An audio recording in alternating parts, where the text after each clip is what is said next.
Indian residential schools were the primary policy of the Government of Canada to rapidly assimilate First Nations. Interestingly enough, it was a policy that ran counter to the treaties. From the First Nations perspective, there was nothing in the treaties that talked about taking children, removing children from homes or family or communities. The residential school policy was a government policy which really was originated in the government's own agenda of assimilation. As a program, it was really quite badly conceived. It was always underfunded.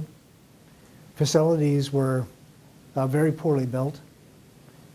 Things like nutrition and sanitation were certainly not up to the kind of standards that we would think of today.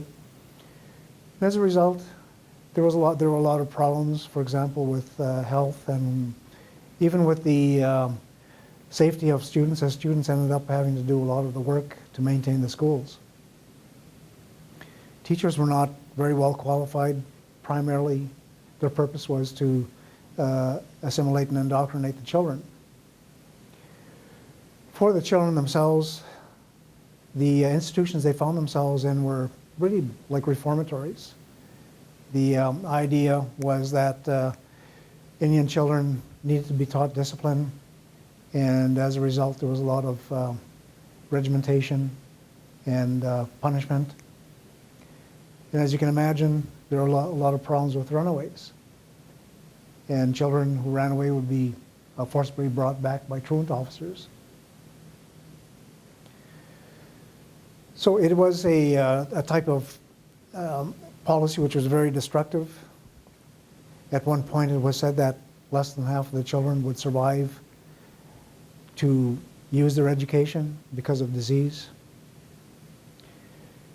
And the education had, as limited as it was, had very little usefulness when children returned home to their own communities or when they tried to move into the general public.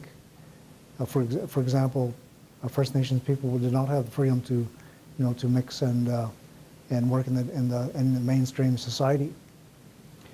So it's a policy which overall has been very destructive to individuals, to communities, and that damage and those effects have persisted to this very day.